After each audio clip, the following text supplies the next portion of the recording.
Palju õnne sulle niisuguse auväärse auhinna eest. Parim reality show.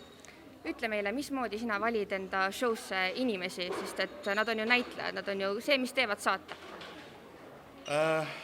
See on reality show'des, ma ei oska öelda, ma pole väga eriline reality kunn nüüd ei ole nagu enne, aga ma arvan, et siin on tegelikult palju pimedat juhust ja tänuväärne niisugune, peab olema õnne. Et selles mõttes küll ma vaatasin, otsisin siit maailmavaatest siit-sealt, proovisin seda ära kaardistada, aga ikkagi hea õnn on, sest ma lõpuni tegelikult ei tea, kas need hakkavad kohe koosluses tööle, ma võin aimata, et kui nad tööle hakkavad selles koosluses, aga ma ei tea lõpuni, kuidas see kõik nagu kujuneb. Ja seda enam, et see on niisugune saade, mida esimest korda tehti, nagu ma ei kujutanud ette, mis see üldsegi tähendab, ega ma eriline meresõit ega muidugi pole nagu, et see kõik see kokku nagu minu jaoks oli ka seiklus, nii nagu ka osalejate jaoks. Ühesõnaga puhas õnn, nagu ma aru saan. Puhas õnn ja natuke analüüsi. Nii palju õnne. Kui sa eelmises intervjuusest kuulasin pealt, ütlesid, et inimesed avanevad kaamera ees 5. päeval. Jah, et me just rääkisime, et keegi just mulle ütles, Steven Vihalem, kes oli üks osaleja, ütles, et inimesed kuidagi, Eesti inimesed, nad 5 päeva suudavad koos olla, taluda enne, ja siis kuidagi moodi see kõik see, mis on sinna kogunenud, purskub välja nagu enne. Et see on nagu naljakas, et ütles mulle seda hommikul ja sama päeva õhtul juba hakkas toimuma. Nii et just mõte ka, et kui doki puhul nagu võiks olla, just arutasime, et võiks olla nagu sisse kirjutatud tegelikult dokiproduktsiooni ka samamoodi 5 päeva seda, et inimesed nagu lähevad käima ja siis alles hakkame filmima. Aga on sul mingid nippe,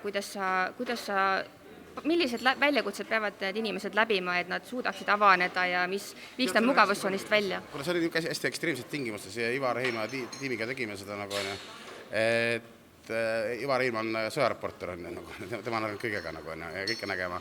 Aga tegelikult põhinipp, mis ma tegelikult on vana kuldal tegelikult, et ma arvan, on see, et pidevalt inimesed peavad kaameraga harjuma. Ja parim nipp võib-olla selleks on isegi see, et sa hoiad pidevalt kaamerat. Sa ei tekita niisuguseid momente, et see kaamera käib kogu aeg, et see paneb vahepeal pausi peale.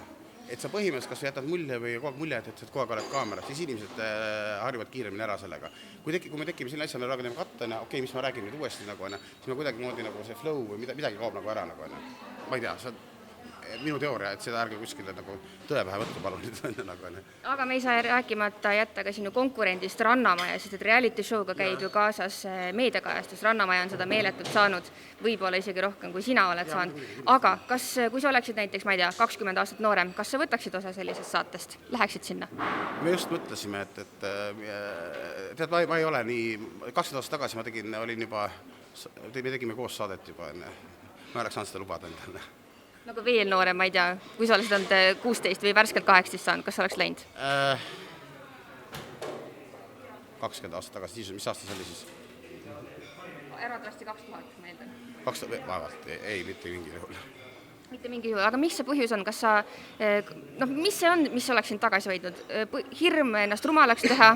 Ei, ma arvan selles mõttes, et vaata iga inimene tunneb enda nagu selle formaadi ära nagu, et selles mõttes ma ei heida midagi ette, et kellel on seda show elementi rohkem sees, ma ei pea ennast nagu selles lavainimeseks siis andke minna tehke mis tahate, elame ükskord, et ma nagu ei ole moraliseeri kuidagi moodi, mingit Jeesus Christ, mitte mingil juhul, lihtsalt ma lähtun enda oma isiku pealt, et ma võib-olla ei ole nii artistlik siis.